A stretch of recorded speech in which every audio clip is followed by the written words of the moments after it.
All right, so welcome to class today. We're going to talk about the steps of water bath canning, taking us through the process, and then we will turn it over to our master food preservers after we're done with this part, and we will put you guys in the kitchen to get going on canning. And today we're going to be canning tomatoes and peaches. Let's understand the equipment that we need before we get going on our class. And the equipment for water bath canning, most of you are familiar with the old speckled navy blue or black canner. This is just a cheap aluminum pot that has a lid and a rack, and it fits right into the canner, and we can boil our water in there, and it's going to boil our canning jars for us.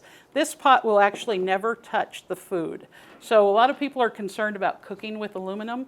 This is never going to touch the food, so you don't have to worry about that. But if you don't have a canner, you do have a large stock pot, you just need to make sure that you have some kind of rack on the bottom of it and that your jars can fit in there. It's tall enough for your jars to fit in there, and that will work just fine. Another key piece of equipment for canning is you want to have a funnel just to help avoid burning yourself, and also just to avoid a mess when you're pouring it into jars. And this is probably the canner's best friend, is the jar lifter, and it will get your jars in and out of the hot water safely without hurting you. So if you grew up canning or canned with your grandmother or something and burned your hands canning, this is what that alleviates. And then this little piece of equipment is to measure the head space, which we'll talk about a little bit later, and also to get all of the bubbles out of the jar so you don't have air pockets in your canning. What's the difference between water bath canning and pressure canning? Because pressure canning is very popular too. In water bath canning, the temperature gets up to boiling, and the temperature at sea level is 212. Here in Albuquerque, it's about 205, 206 with our high altitude, and that's as hot as your jars get. When you pressure can, you will get the temperature inside the pressure canner will get up to 240 degrees. So there's a significant increase in heat, and that will kill any microbes or bacteria that would cause food poisoning. So some foods need to be pressure canned, and some foods are safe with water bath canning. And many of you who have taken my classes before have this chart. If you don't, I'm glad to make you copies of it. But this chart is from the USDA book on home food preservation, and it talks about, this is the book that it comes out of, it talks about what foods are high in acid as opposed to low in acid. And the fruits are on top. They're the highest in acid, and that's why you don't have to process them as long. And they can safely be water bath canned without any problem. All your jams and jellies, all your pickles, all your salsas, we add additional acid to those products so they can safely be water bath canned. We use white vinegar, 5% vinegar, cider vinegar, or lemon or lime juice for acidification to make something higher in acid. But if you're going to just can straight vegetables, you need to use a pressure canner. And in our case, what we can the most in New Mexico, not a surprise to anybody here, but is green chili. And green chili does need to be pressure canned to be safe. So we want to make sure that we're teaching people the correct way to do things. And starting off with the right canner and equipment is an important place to go. There are classes on pressure canning, so if you're interested in that, we can teach you that too. So what do we do to start off with? Well, we've got our canner about halfway full with water, and it's ready to go onto the stove, and it will just be on low to medium to start getting warm while we're getting our jars ready. And our jars today I have in the dishwasher. And if you have a dishwasher, this is a really great way to do your jars. You can just stick them in the dishwasher, turn it on when you start the process, and your jars are nice and hot. So you want your hot jars to hold your hot product that you're going to be pouring it into. And so that's really a nice thing way to do that. If you don't have a dishwasher, good old hot water works just as well. So, or you can store your jars your empty jars in your canner until it's time to start canning. You want to make sure that there's enough water in the canner to go over the top of the jars. So you want to start off by filling this canner just a little under halfway to make sure that your jars stay below the water line.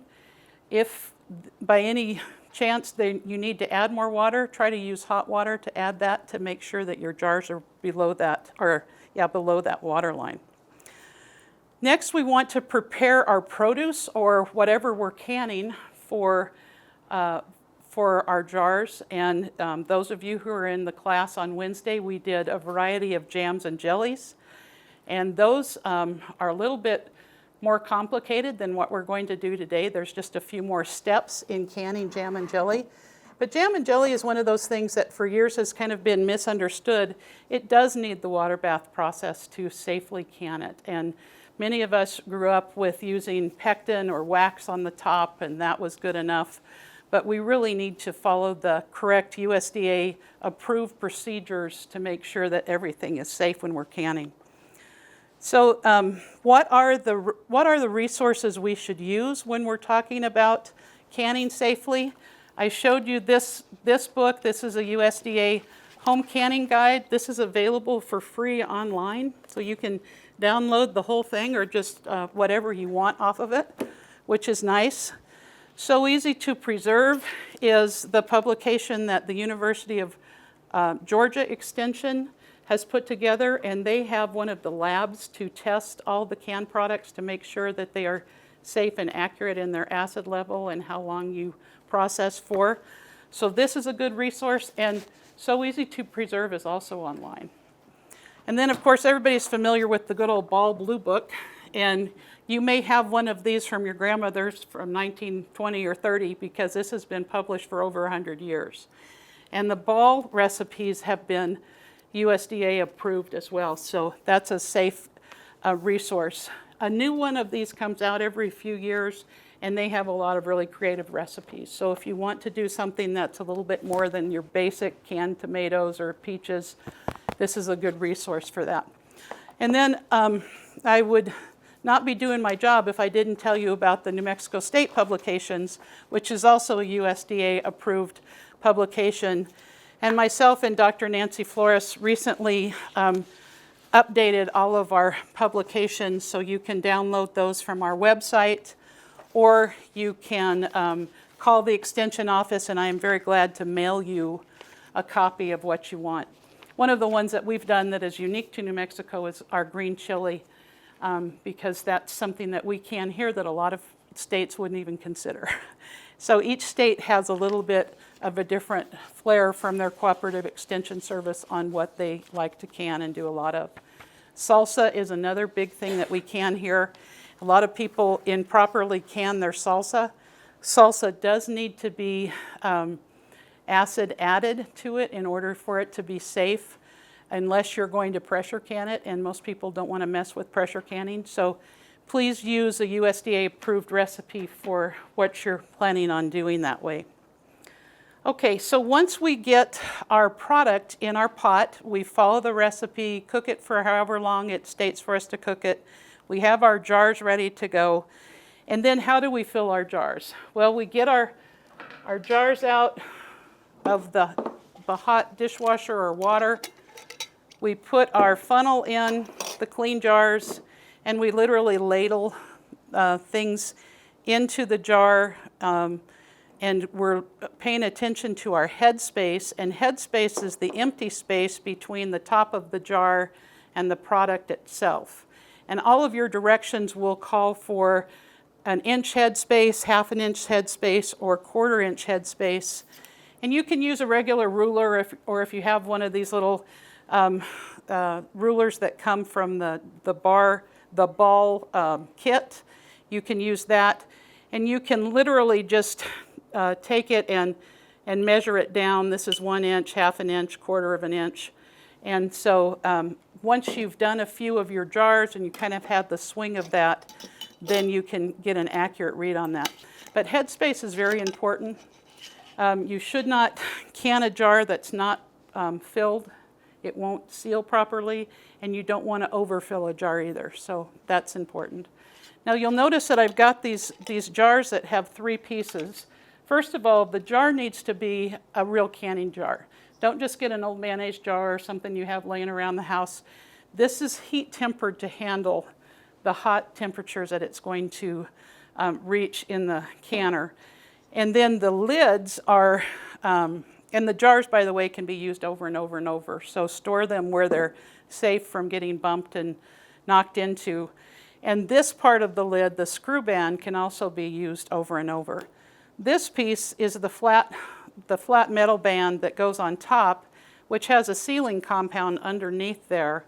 And this one, the sealing compound adheres to the jar itself, and so it only can really be used safely one time.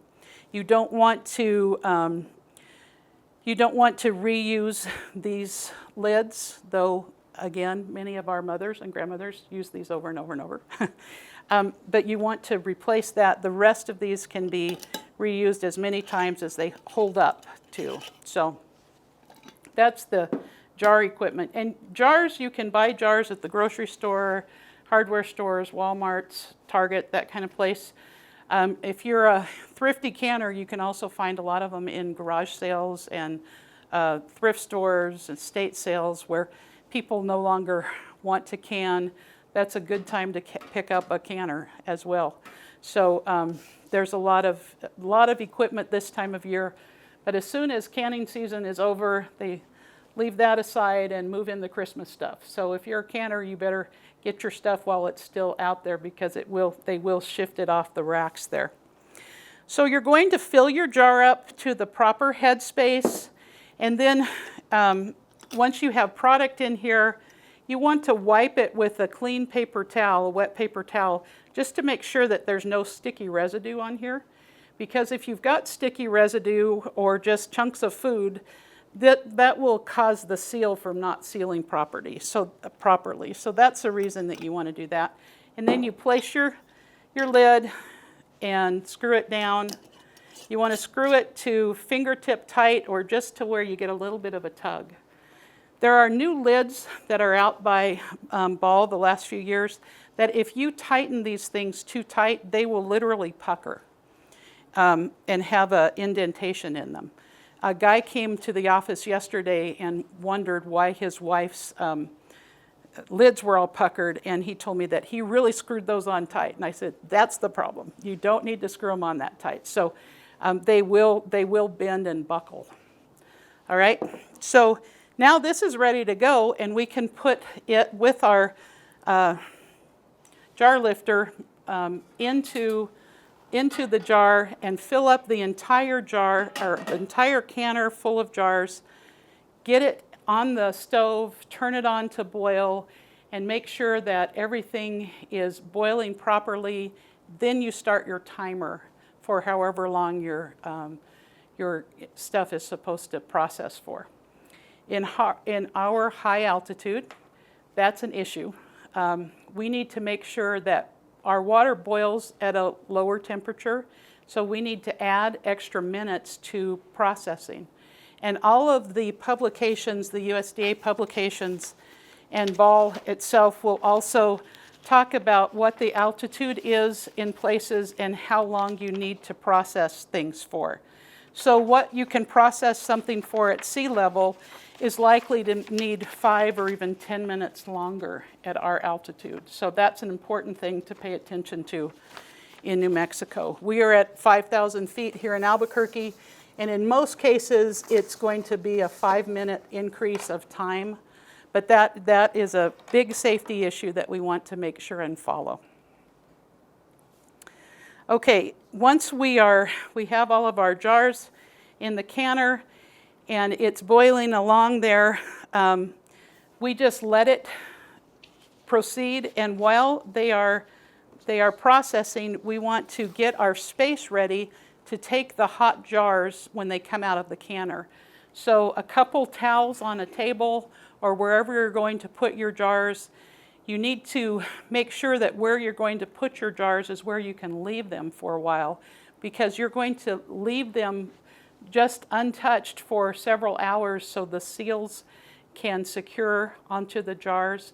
And you will know when you hear the popping sound that the jar makes that that seal has vacuum sucked down to the jar. So you don't want to move it too quickly or that will disturb the seal. So that's kind of what that's about.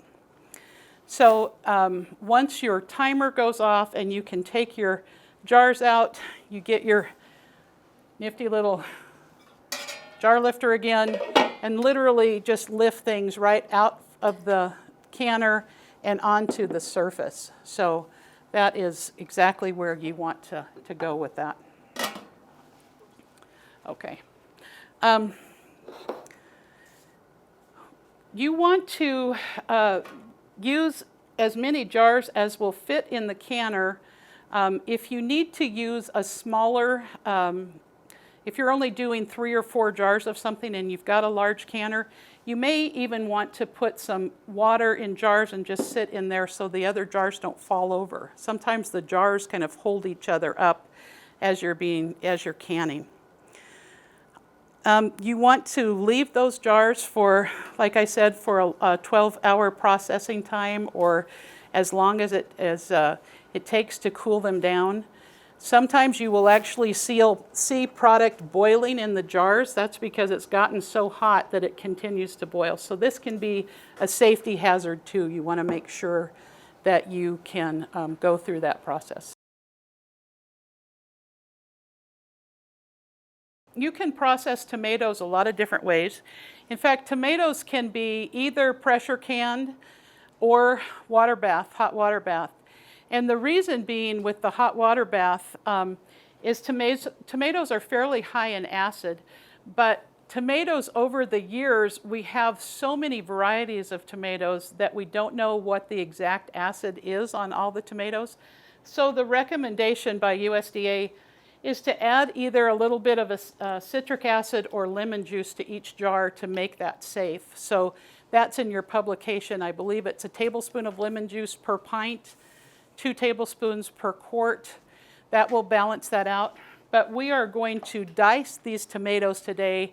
These are such lovely big tomatoes that obviously we couldn't even get these into a jar for a whole. You can also cut them in half or a fourth, and you can peel them similar to how we were talking about peeling the peaches, where you dip them in hot water, a cold water bath, and the skin just really slips right off. Though today we are just going to dice them and put them in a cold packed jar and pour hot water over it. And our peaches, we will be making a light sugar syrup, which preserves the color and the texture of the peaches or the fruit, no matter what fruit you're doing. And in that light syrup, we will put our peaches into it and bring that to a kind of a simmering boil for about 5 minutes, and then pour them into jars and process it. If you've ever seen jarred food that has a big gap of liquid on the bottom and all the fruit floating on the top, that's because it was cold packed rather than hot packed. So if you hot pack things, you can actually get more into a jar, and it will be a prettier, evenly distributed jar full of whatever you're making. So that's what we're going to be doing with our peaches. Canning is fun, and you can can almost anything. If you've got an abundance of something, there's probably a way that you can can it or preserve it so you can keep it throughout the year and use it up throughout the year.